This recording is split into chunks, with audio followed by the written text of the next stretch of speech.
Hey, it's Jill Monroe, and we are live at the Los Angeles Sustainability Coalition 2023 Trailblazers Award Dinner, where we are celebrating excellence.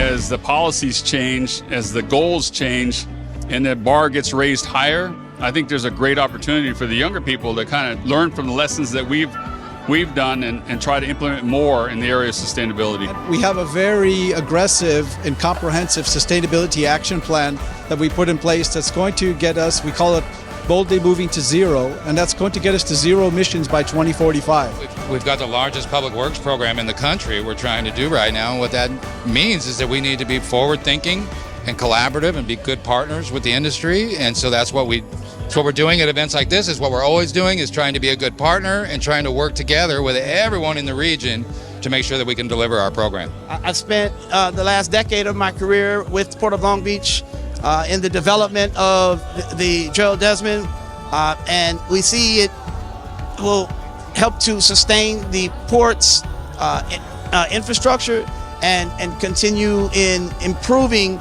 commerce. It's consistent with the whole sustainability idea. So I'm very proud to be here tonight and honored. Los Angeles Sustainability Coalition 2023.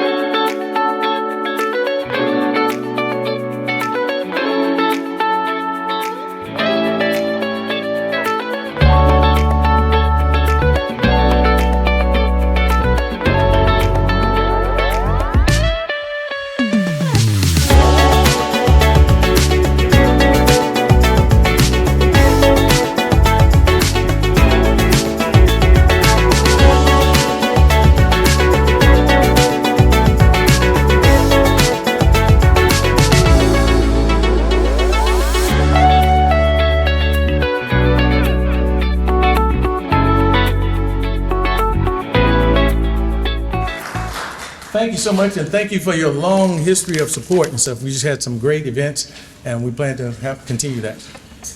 My co-host will. So tonight we're giving out 4 special awards to some very important leaders who are critical to shaping Los Angeles in the future and all the hard work that we're all doing to make this amazing city what it needs to be and continue to build a brighter future for the next generations that are going to live here. And so as we get ready for that, we just want to give some special thanks out to some honorary leaders from Los Angeles who helped support this event, including LA City Council President Pro Tem Councilman Curran Price. Give my hand. Congresswoman Judy Chu. And all 5 of the LA County supervisors for the beautiful certificates we're going to hand out tonight that are truly a collector's item. So very excited to have that to present. And we have some amazing raffle prizes. We have some. We always have some great, amazing raffles. But before I do that, we have 4 young ladies, because we have so many certificates. We had to call all the people up around to find the best, and we got the best. So we have Bunny. Bunny, will you step up, please? All right. Amari, will you come out, please? Caroline, will you come out, please? And Emily. I want to thank them so much. All right. Okay, we've got some special guests here that we want to recognize as well. We have Sharon Coleman, the president of the National Association of the Minority Contractors, Sharon, NAMC. Thank you, Sharon. From LA Mayor Karen Bass' office, we have Deputy Nancy Sutler and Shannon Lawrence, Office of Special Projects. And from LAWA, we have Terry Messes, Chief Development Officer. And fan favorite. And we also have Jake Adams, Deputy Executive Director from LAWA. Thanks for being here, Jake. Thank you for taking a moment off your boat to come join us here tonight. We have Alejandro Vega, the APM Construction Manager of LAWA, and Doug McAdams, Land Deputy Project Manager. Thank you, LAX leadership, for being here. And from LA County Metropolitan Transportation Authority, we have Kathy Knox, Senior Executive Officer of Program Management.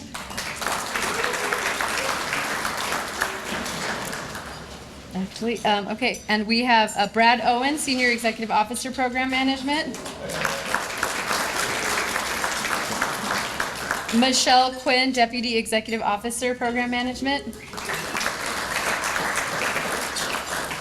Our newly acquired talent, Gregory Gastelum, Senior Executive Officer, Metro. We're so excited to have you here.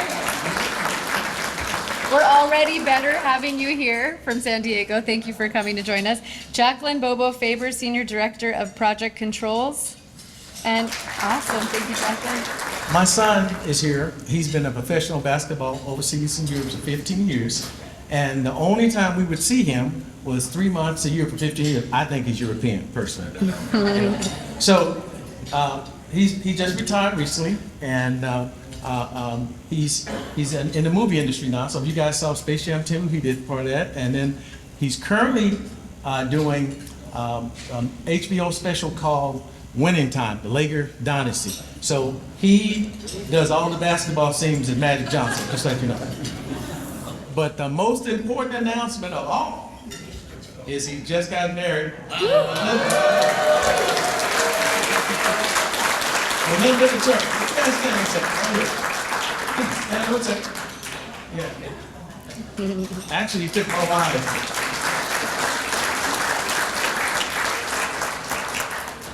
Actually, me and my wife are so proud. The first one. Okay, so let's continue. Okay, so what we have now is to have a great event, you need great sponsors and stuff. So we are going to call up the sponsors, and one of your reps will come up, and we will then present to them a nice award, Mr. Photographer, and let's start off with Skanska is a bronze sponsor. Skanska? Skanska.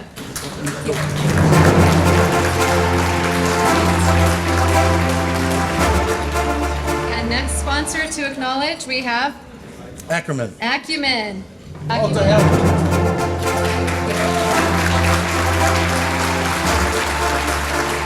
Okay, next we have Destination Enterprises.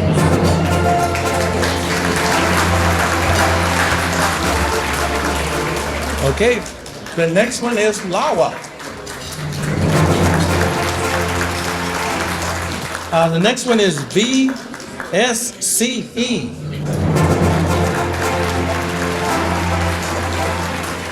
Okay, our silver sponsor, Flatiron.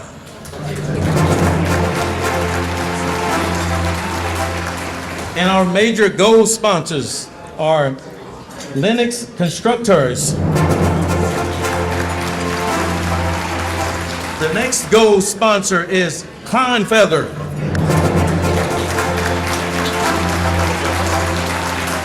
And last but not least, Alfred Beatty. We are ready to start presenting our 4 awards, and after that we're going to get to hear from our 2 wonderful speakers tonight, which are Tim Lindholm from LA Metro and Justin Urbachi from LAWA. And so we want to get the program going, so we're going to go ahead and keep it moving. Our first award we're presenting today is called the 2023 Los Angeles Sustainability Coalition Trailblazer Lifetime Achievement Award. And presenting this award to our winner, I would like to invite Kathy Knox, Senior Executive Officer from LA Metro, to the stage. Welcome, Kathy. Have a nice day.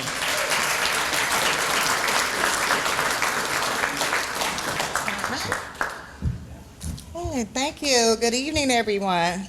I am here to congratulate all the recipients, but a special congratulations to Randall H. Isaki, Professional Engineer, 2023 Trailblazer Lifetime Achievement Award. Randall Isaki is being honored and recognized for 37 years of outstanding public service. Randy served over 10 years as Executive Director of Contra Costa Transportation Authority, recognized as one of the most innovative transportation agencies in the United States.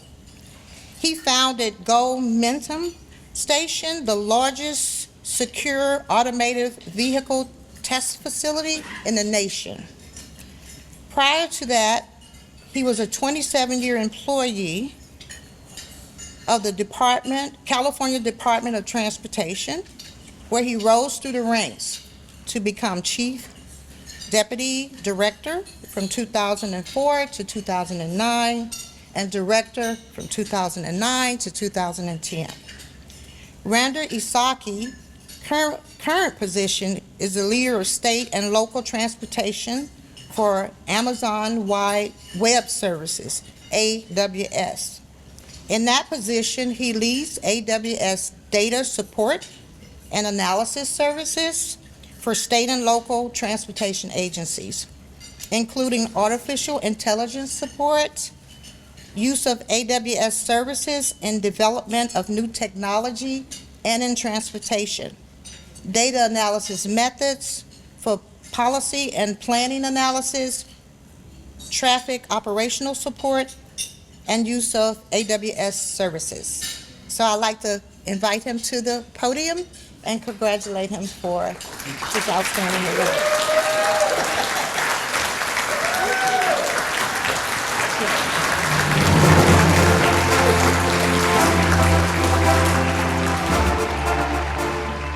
I just wanted to thank all of you for coming out tonight. I appreciate it. I think there's some Northern California people here. I appreciate that. Appreciate the support. Thank you very much. I wanted to thank the sponsors, just like Dr. Sherman Gay did, because I've hosted a few of these events and they don't happen without sponsors. And so, again, thank you very much for that. And then congratulations to all the other award winners. It is a great moment when people recognize you for the work that you do. Now, often do we in the public sector get accolades when a project's built. That's the expectation. And when things go bad, that's when you hear about that. So enjoy tonight because you deserve it. And last thing I will say in sustainability is I worked for a startup company for the last 2 years. I don't actually work there anymore. But I work for this startup company, Amazon, and there's a lot of sustainability projects that are going on at Amazon Web Services. We only had 1.5 million employees there, so it's a small organization. But what I learned about in my a little over 2 years working in the tech industry is there's a lot of technology that sometimes we don't know about in the public sector. And what you're going to try to do is leverage that technology to make the transportation system in California the best in the nation, if not the world. And I think you can do that, but we talked a little bit, I heard public-private partnerships. Think in terms of that. How do you leverage the private sector, the tech industry, and the public sector's knowledge of how the transportation system operates? So I want to be invited back in about 2 or 3 years, hopefully, Dr. Sherman Gay, because I want to listen to all the kick-ass projects of the future. So thank you again for this honor.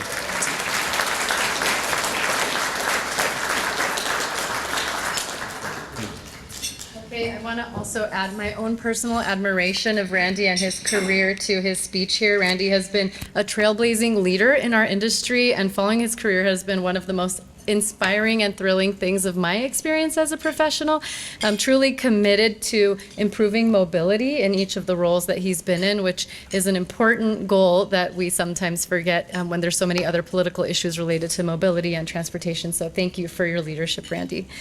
Okay, and going on to our second award of the night. This award is the 2023 Los Angeles Sustainability Coalition Trailblazer Bridge of the Decade Award. And presenting this award, it's my honor and pleasure to invite the indomitable Brian Friend to the stage, Vice President of Operations at Flatiron Construction. Brian.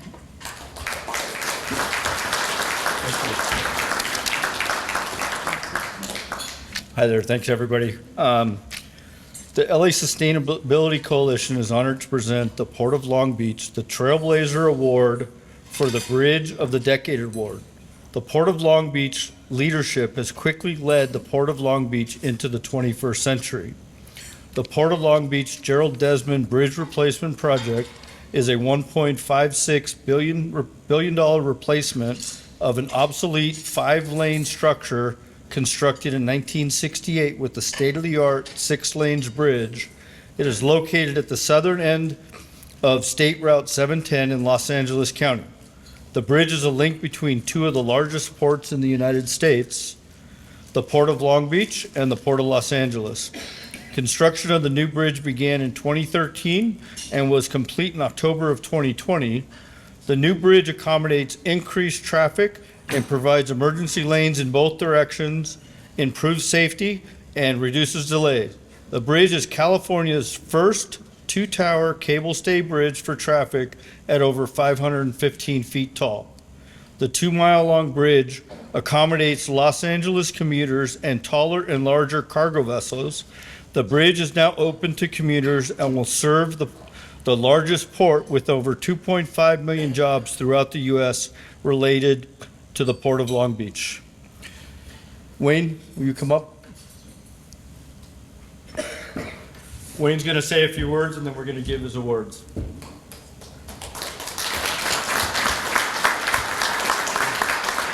So, good evening, everyone. First thing I'd like to do is thank all the sponsors. Definitely thank the Sustainability Coalition. I'm honored to accept this award for the Port of Long Beach tonight. This project brought back a lot of memories. I was on that project from 2010 and still performing some relocations of utilities into their final alignment. So I tell the story that when it began, my daughter was in the first grade and I used to do career day presentations, and when we completed it and opened it, she was in her second year of college. So it was a big part of my life, and again, very honored, and Randall took the words out of my mouth. It's rare that you get, even, I know it wasn't just me, but just being able to accept this award for the port, representing the port, is confirmation, validation of a job well done. So thank you.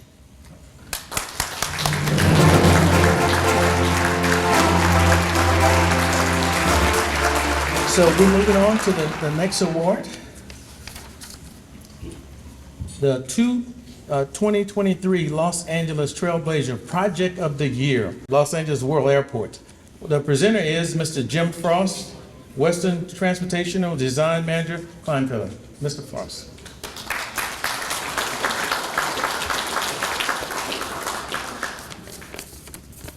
All right, what an honor it is to be here in front of all these beautiful looking people here, and a lot of friends that I remember from the days of working on this project. So today I get to present the LASC Honor Award for the 2023 Public Agency Project of the Year. And this goes to LAWA, if you haven't guessed already.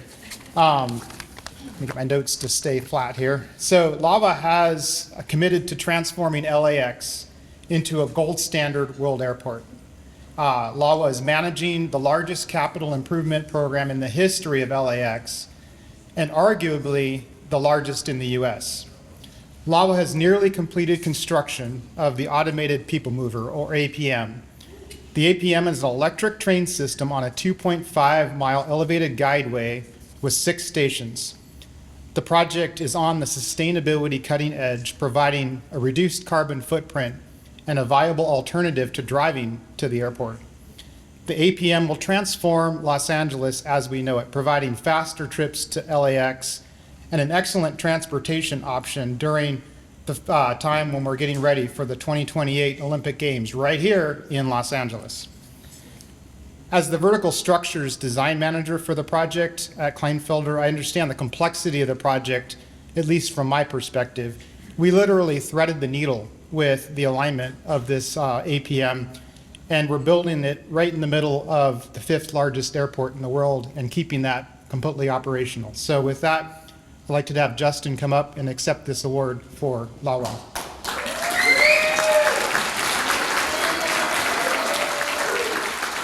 Yeah, I'm talking later, so I'm going to keep it real short. But I just want to say thank you for this honor. Oftentimes when we all build these projects, we're so caught up into the projects that we don't really understand what we're doing, and we just look at all the problems. And it's really great to have somebody step back outside and recognize what we're really doing and accomplishing. It's good for us, and thank you for that recognition. And I'm accepting this on behalf of our team here with Jake, Terry, Doug, Alejandro. They really do the work. I just get in trouble and then just get up here and get the awards. So thank you for appreciate it.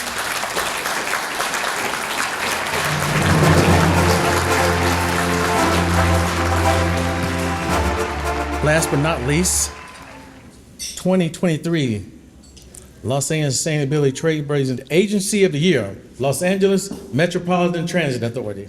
Metro is unique among the nation's transportation agencies in that it serves as a transportation planner and coordinator, designer, builder, and operator for the country's largest, most populous county. Metro has several new rail projects under construction toward the FIFA World Cup in 26 and the 2028 Olympics. In October, Metro opened the Crenshaw LAX line, which serves Westchester and Inglewood and the Crenshaw corridor, new connectivity throughout that region, which has been underserved for so long. The K line serves the Crenshaw District, Inglewood, and Westchester with 8 new stations. And in time for the Olympics, the AMC Mobility Hub will be a station within the K line, which will open and tie Metro's rail line into the airport for the first time since the 1980s. Now, we're going to give the award to Tim. I have known Tim since I was knee-high to a grasshopper. And Tim was in the environmental department of Metro, and I watched him rise and grow as a true leader. And under your leadership, Tim, yeah, Brad's laughing. You've brought Metro and the LA rail system into a new era, and with a focus also on mobility hubs and active transportation. So it is our honor to give you the Sustainability Coalition Award for Trailblazer Public Agency of the Year. Oh, thank you so much.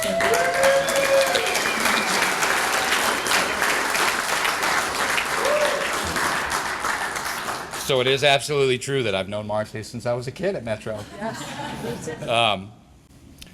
So wow, thank you for the award. I'd like to thank the LA Sustainability Coalition, all the sponsors, everyone here. So on behalf of our CEO, Stephanie Wiggins, I accept the award. And you'll be hearing from me plenty later, so I'll just wrap it at that. And thank you, Sherman and everyone else.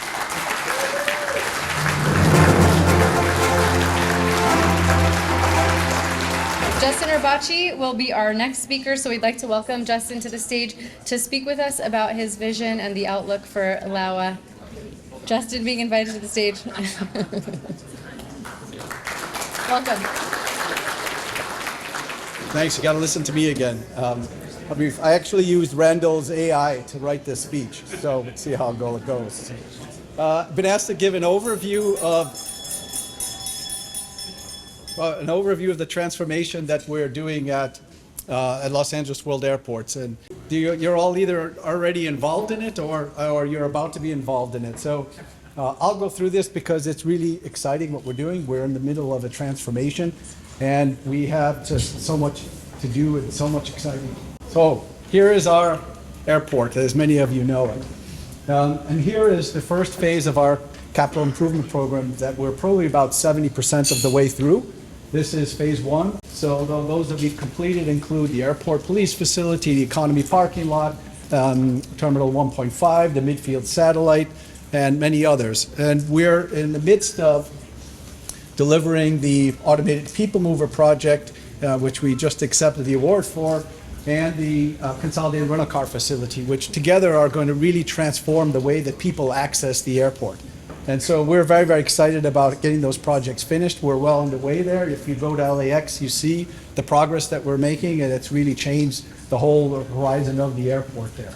So really excited. This is our phase 1, but this wasn't enough for us. We needed to do more, and we needed to make sure that we were preparing our airport for the future. The forecast that SCAG has for what's going to be coming to our airport is really high, and we've kind of constrained that to somewhere around 115 million passengers by 2030. So to give you a sense of that, before the pandemic, we were doing about 88 million passengers, and we're probably at about 75 right now. So it's a significant increase, and we won't be able to handle that. We won't be able to provide the support and enable the economic development of this region if we don't prepare our airports to be able to handle that increase in the passengers that are coming here, and to do it at a service level that is really acceptable. We could cram everybody into what we have today, but nobody would be happy. And so we really need to do the next phase of projects. Let me get this right here now. Well, I guess I jumped a little bit ahead because I want to talk more about the people mover, since that's the project here. So everybody knows our people mover, 2.25 mile track that's going to go all the way from the west side of our central terminal area all the way out to our consolidated rental car facility.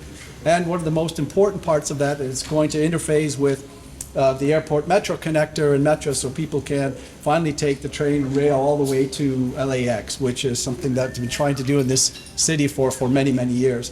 And that alone is going to change the way that people access the airport. And of course, we're going to have the rental cars out accessible by the train, so people won't have to see those big, huge buses coming into the central terminal area. What a lot of people don't realize too is that we're going to provide different options for people who want to pick up and drop off people at the airport.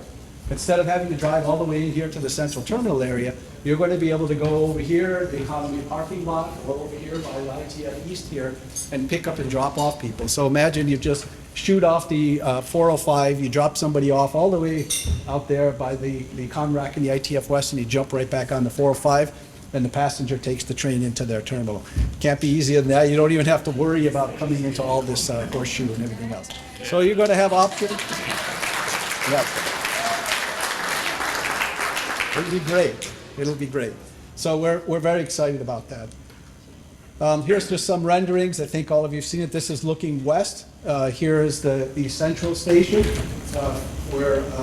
this is the western station that's right across from on top Bradley International Terminal. And the ride around the theme building will be very picturesque. Actually, the rail goes right through our pylons. So you imagine going at night at high up and right through the pylons when they're all lit up. It's going to actually be quite beautiful and picturesque. So if people want to ride it just because it's cool, right? Never mind getting to the airport. And here's another view from, this is the east station in the central terminal area, of course, the view westward of our theme building. So if you go there, you'll see that we have lots of things in place. The stations are almost finished. We have the pedestrian bridges that are almost finished. And we're really proud of what we've done there, and we're really thankful to all of our partners who are helping us to build that. But as I said, that wasn't enough. This $15 billion is not enough. We have to do a lot more first. And so we've engaged on another phase 2 of our capital improvement program to help us to be prepared for the future growth of passengers here. And there are 4 main aspects of this one. We call it the Airfield and Terminal Modernization Program, and we've got it all cleared environmentally, and we've got all but one big project procured. And if the 4 main aspects of it are Concourse Zero, which is going to be an extension of Terminal 1, 9 new gates there. And then we're also going to be building a new international Terminal 9 that many of you were at the event that we had a couple weeks ago where we had 1,100 people come to our industry event. So there's a lot of interest in that. There's also the new access roadways. So in order to get rid of that knot that we have today, we're going to be building some elevated roadways that will take a lot of the pressure off of Sepulveda and Century and make it much easier for people to get into the central terminal area if you need to come there. Again, you can go off by the 405 and you'll be a lot faster.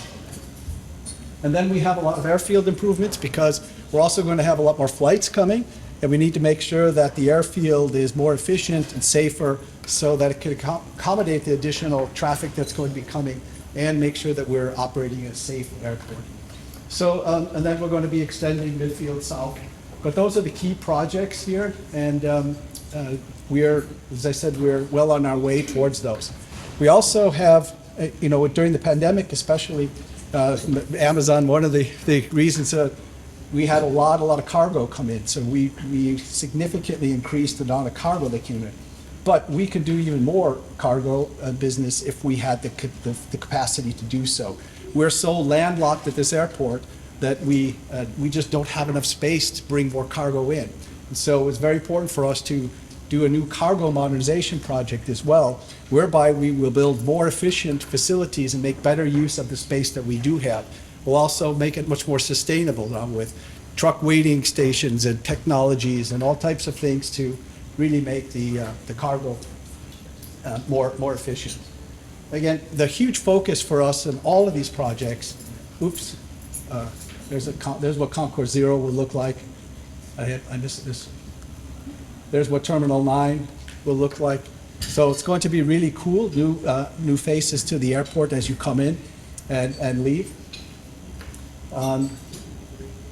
But not only are the facilities important to us, so we're building these really new and fantastic facilities, but we want to make sure that the customer experience when you come to these facilities is even more world-class.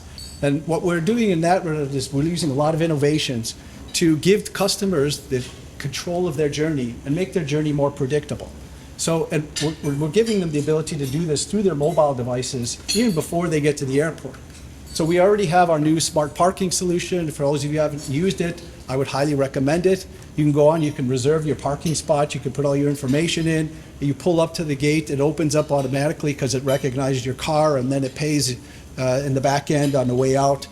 It's really changing the way you know where you're going to park, so you don't have to go circling around trying to find a parking space. We also have a food and beverage ordering online, so you can order your food and beverage before you even get to the airport or at the airport, and you can pick it up at the concession, or you could just go have it delivered to your gate or wherever you are. And then we also are piloting new technology in 2 of our terminals where you can reserve a 15-minute window at the TSA checkpoint. So if you don't have TSA pre or clear, you go online, you reserve a 15-minute window, and if you come in within that 15-minute window, you go right to the front of the queue for TSA. There are lots of new things that we're trying to do here in order to make the customer journey more predictable. We're going to be offering things like common use lounges, so you can go and have a lounge experience. And all kinds of other amenities and immersive experiences, so you can pre-book that when you get to the airport. You just don't sit around and not know what to do. You can go and you can actually go into a lounge, you can go make phone calls, you can work, you can get a haircut, you can get your nails done, you can play virtual golf. Think of all the possibilities that we're going to have.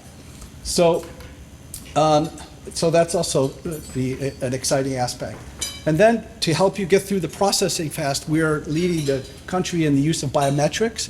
So we're really using biometrics to at the boarding gate, at the baggage claim, at the baggage check-in, and everywhere we can, we're trying to use biometrics, security checkpoint, immigration line to make the process much easier to get through.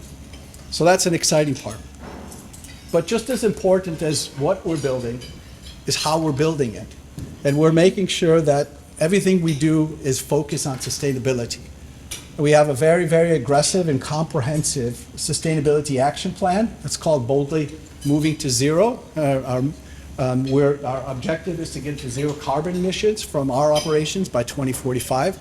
And we're working as well with our partners in the airlines to help them become more sustainable as well through the use of sustainable aviation fuels and other things. So we have lots of things that we're pushing, electrification, solar, use of water, lots of things you can see up there. But it's an essential part of everything that we're doing at LAO. And also what we're making sure is that we're doing is being socially responsible in the way that we procure and spend all this money that we're doing. And we want to spend it and work with companies that are more representative of the demographic of our region. And so we have strong inclusivity programs in place. We've really bolstered the way we go out and procure to make sure we're getting more participation from small, local, minority businesses. We also have a lot of workforce development programs. Many of you are familiar with Hire LAX, which is an apprenticeship program that we have in place. That is, people ask me what's the favorite part of my job. I say going to these graduations of Hire LAX because it really is a transfer. You see how you transform people's lives and the lives of their families and the lives of their next of kin and everything. It's really a great program, and if you're not involved in it, please get involved in it. We have over 320 graduates now, and the stories are just amazing from these people. And we give people who had no chances in life right now, and people who were in the justice system or had other challenges, and we take them and they get really great careers, not just a high-paying job, but they get a great high-paying career in a short period of time. So please get involved if you're not. We're to see how we can expand that. I get excited. I'm going to stop now. Thank you, everybody. So I'm going to try something different tonight. I'm going to be totally woefully unprepared. I have like some incoherent notes and no PowerPoint, but the reason I did that is because this is the Sustainability Coalition, and I just want to save the power and not really have to use any of that. So I'm just gonna roll with it, use the mic like it's here, and we're gonna see how it goes. So I am Tim Lindholm. I'm the Deputy Chief Program Management Officer at Metro. You saw a video earlier of some of the projects we've got going. You'll have to visualize them because there's no PowerPoint. But we have about a $30 billion capital program. It's the largest public works program in the nation. About 75 different projects, and I run about a third of them, right? So I have a really random assortment of projects. I do all of the highway projects for Metro. I do active transportation, and then also a bunch of transit projects like the Airport Metro Connector.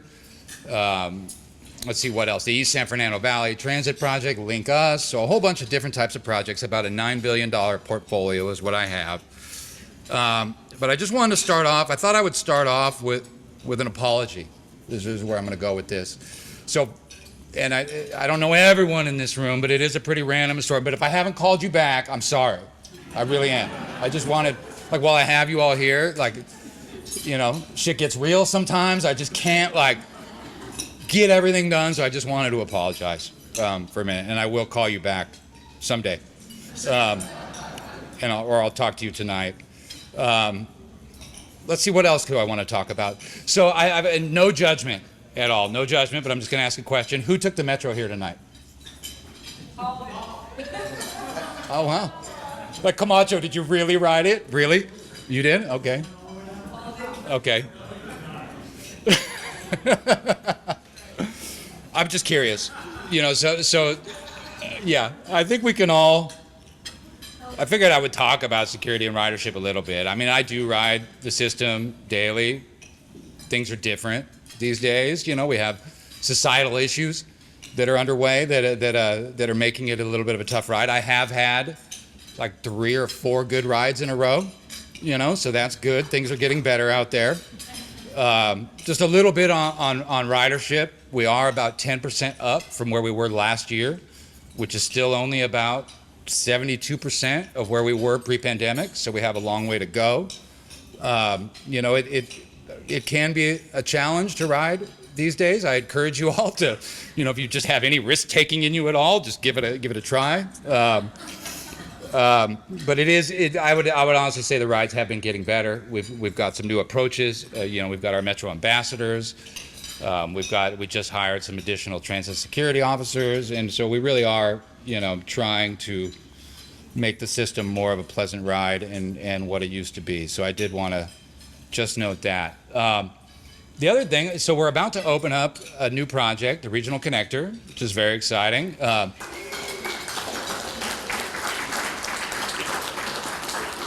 So I do know the date, but I can't tell you. I'm sorry. It's coming. It's just been reclassified from soon to very soon. So we're getting there. But you can start to see the Regional Connector trains. You know, testing is underway. We've got all the guideway and the systems are largely done. We're in full testing mode.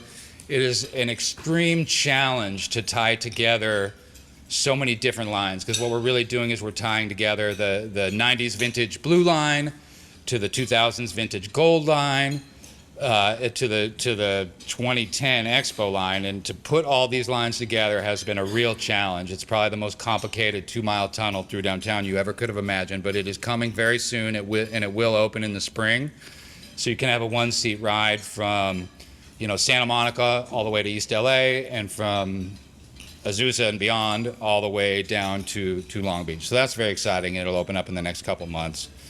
Also, we're making a ton of progress on the Purple Line projects. They're going to open up in succession. We're doing them in 3 sections. So they're Purple Line 1, 2, and 3. That's the convention we came up with. 1, 2, and 3. It made some sense. So 1 will open up in about 25. 2, which goes to Beverly Hills, will open up in about 26 and a half. And then the full stretch all the way to Westwood and the VA will open up right before the Olympics. It's got to happen right before the Olympics. So, another project we've got going, and I'm really excited to see all my LAWA friends here. We are about 60% done with the Airport Metro Connector, which is our station that ties the Crenshaw line to the APM that LAWA is building. And I am going to talk a little bit about partnership and collaboration. And when I look at this table, that's what I think about. It really has been an amazing partnership we've had with LAWA. It's been a fun project to do. The only thing that stresses me out more than my program is thinking about your program, right? Because you're doing about as much as we are in a little postage stamp. But that's been a really exciting project, and you talk about a project first mentality. The two of us working together has been really, really exciting. I'm just kind of riffing here, to be honest with you. So I was going to talk about alternative delivery and partnership and collaboration. And I was thinking through, all right, what am I going to talk about today? I figured I'm going to tell you what I did today. I'm going to go through my calendar, all right? Because it's kind of what was going on here. So at 8 a.m. till 10 a.m., I had a meeting with BNSF. Has anyone ever dealt with Class 1 railroads? So, talk about, partnership requires everyone. So whether it's railroads, government, consultants, contractors, it started off with a little partnering discussion with BNSF.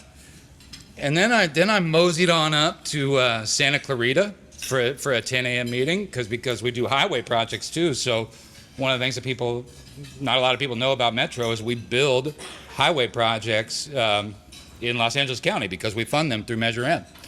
So I had a little partnering session with our contractors that are doing the I-5 North project up in Santa Clarita, and then I rode back. I had about a half-hour lunch at the Metro cafeteria. Anyone been to the Metro cafeteria? Yeah, all you consultants, I see you there all the time. Yeah, food's terrible. Can we all agree on that? So I did have about a half hour to dine for a minute, and then I had a meeting with the Federal Railroad Administration, the administrator. Kind of got on my knees a little bit. I'm asking for $1 billion. We did that, trying to get Link Us going on. And then I had a 4-hour negotiation session with the city of LA because, for 3 years now, we've been negotiating a new master cooperative agreement with the city of LA. And so every Wednesday we have 4-hour discussions. So I did that, and then I took the subway over, and now I'm here with you all, you fine people. So that's my day. The best part of my day is right now. With you, Steve, for sure.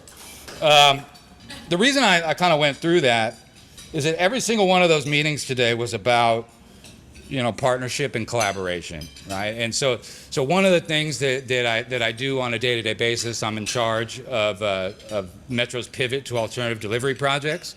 We've got 2 CMGCs going right now. We've got 2 progressive design builds going right now, and that's taken a lot of work.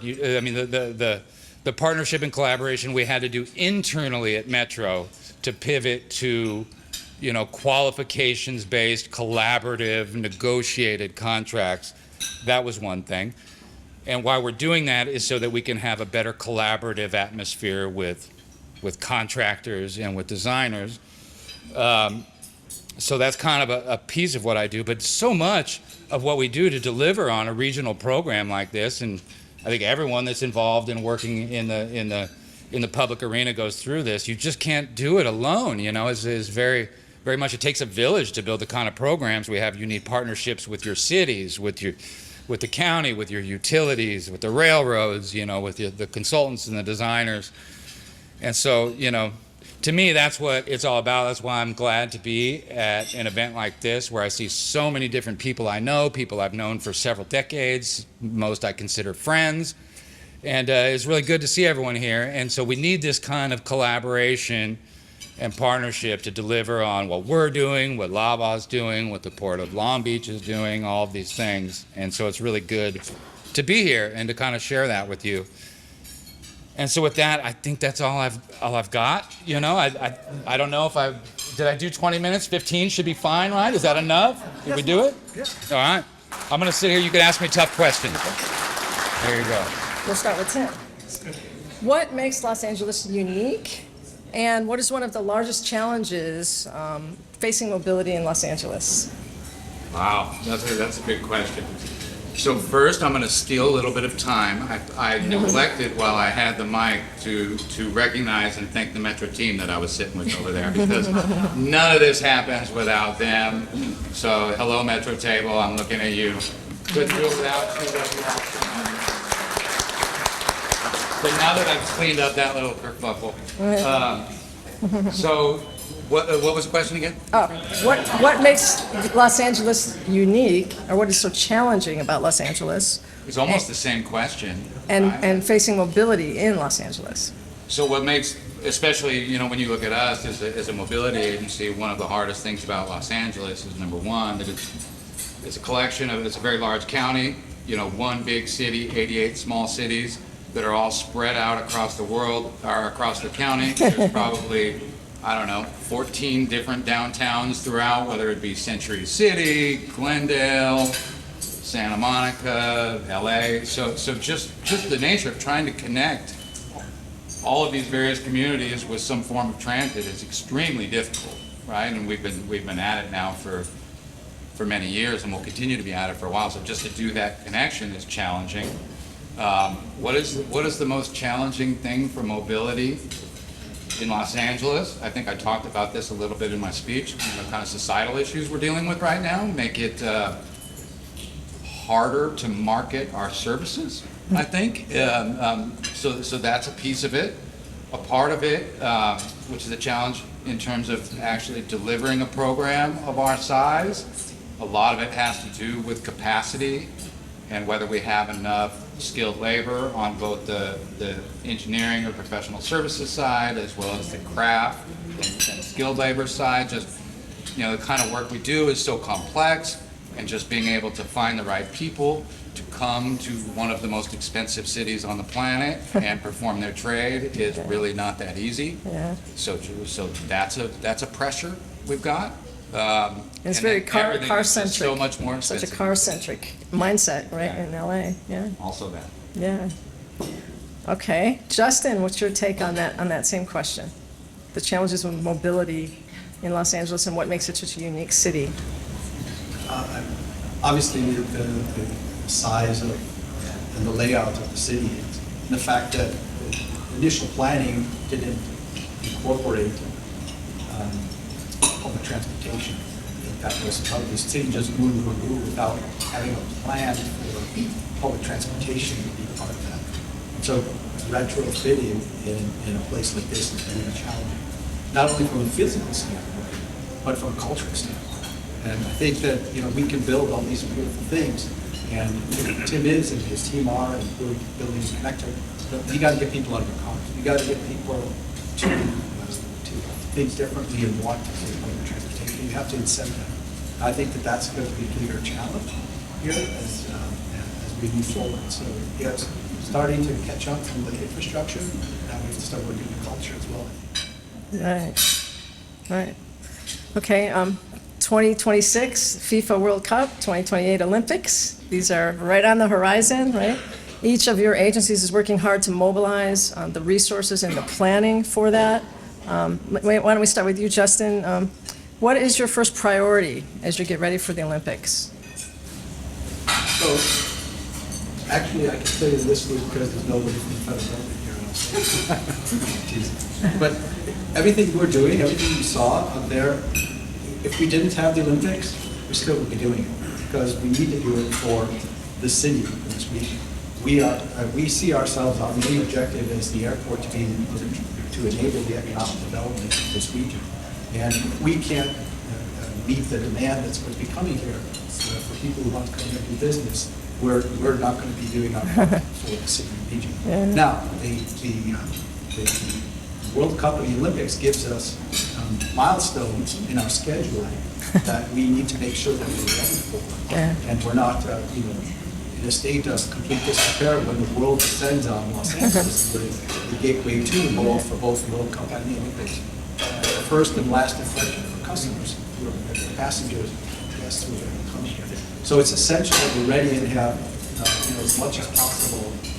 So we're driving to make sure that we have as much of our infrastructure, much of our projects, much of this that we have in place. And what's still ongoing during those when those events come, they're in a state that still makes it look like we are beautiful city, a beautiful airport, and operationally that we're not going to be creating any challenges. So that's our biggest drive right now for business. Okay, and what about you, Tim? What is your first priority for the Olympics? Because I know you have many projects you're trying to get open. Yeah, I mean, I think if we're talking about the priorities, the must-have, obviously the airport metro connector is a big piece of that. Luckily, we're several years ahead, because we'll be opening that in late '24. The Purple Line extension is an absolute must-have, and we are pushing it a little bit. Purple Line 3, which gets to where the Olympic Village will be, is coming in hot and heavy for late '27. So there's kind of a lot of stress there in terms of finishing that. But when I think about the Olympics, and maybe it's just denialism, like I know that the planners are probably got a whole bunch of projects to give us next year and then say go do them. But I look back on '84 and I was a kid. We did the Olympics last time. We didn't have a fixed rail system, and we nailed it. People still talk about it to this day, and we still have endowments that we use to do child care, at schools, that are based on profits from the Olympics. So I get less and less stressed about it when I think about it in that way. The whole pitch for us doing the Olympics is that we were ready. We have the venues. We have the transportation network. It was an easy sell, and I do really believe that that's a piece of it. That said, and maybe I'll caveat this with saying that the mobility concept plan and everything is being done by others, and I'm not in it. I'm the one that's going to have to build a bunch of stuff. But the way I look at it, it could be pretty simple. We build a temporary bus network just like we did in '84. That's twice the size of ours. We do dedicated bus lanes, right? I know we're pushing for a car-free Olympics. We can do that. So a lot of the infrastructure we already have in place, it's really just about fine-tuning and putting in the right kind of bus network complemented by all the rail investments we've made. I think we can crush it out of the park much better than we did in '84. So I'm not stressed about it at all. All right. Yeah, I think it'll be a proof of LA being able to get around without cars, right? It'll be a good opportunity to demonstrate that, right? Okay. LAWA and Metro, you guys are the two largest owners in the greater LA area. Your agencies work together to have an impact on mobility for the region. How do you see your role, each of you, in the collaborative relationship you have working between your two agencies? How do you see your role individually within the collaborative relationship and how you function collaboratively between your two large agencies? I can start by telling a story. Okay. We did the groundbreaking for the Metro Connector.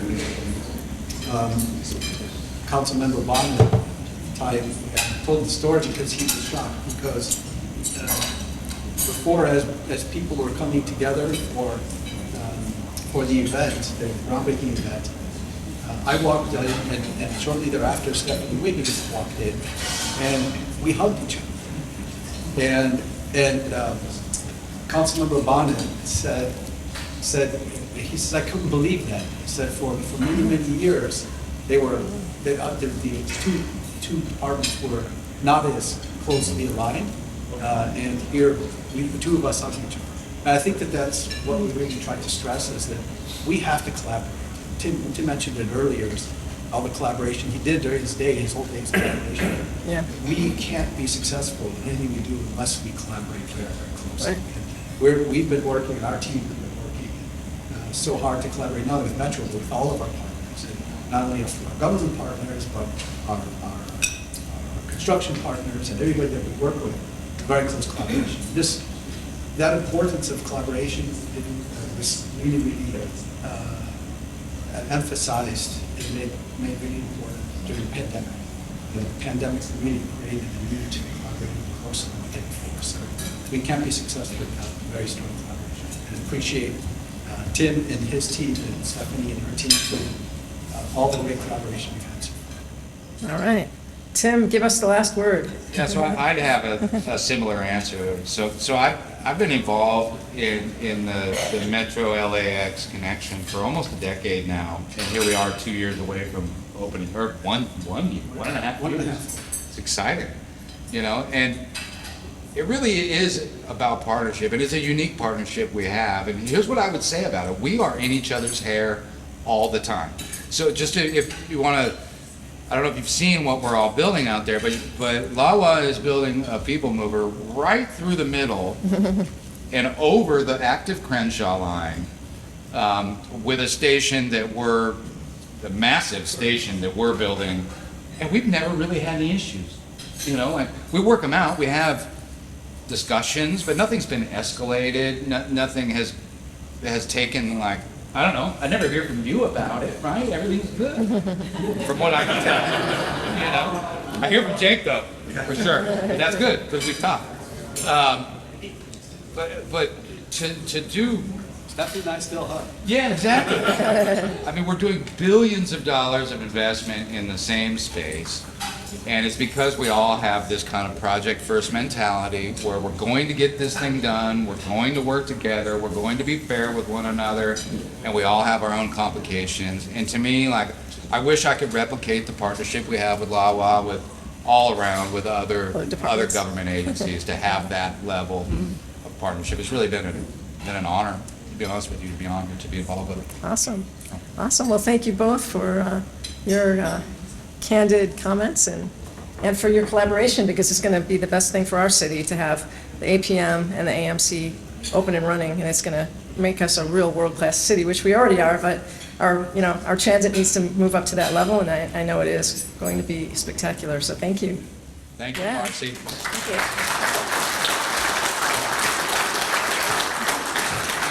Thank you, guys. That was awesome. We're also lucky to be working in this amazing metropolitan area with these big projects that we're delivering that are transformative to the neighborhoods and the communities, to our lives, to our kids' lives. It's really awesome to have such great leaders too. So excited to get to be part of this and thankful to get to work alongside all of you. Thank you so much. And Dr. Gay, everybody.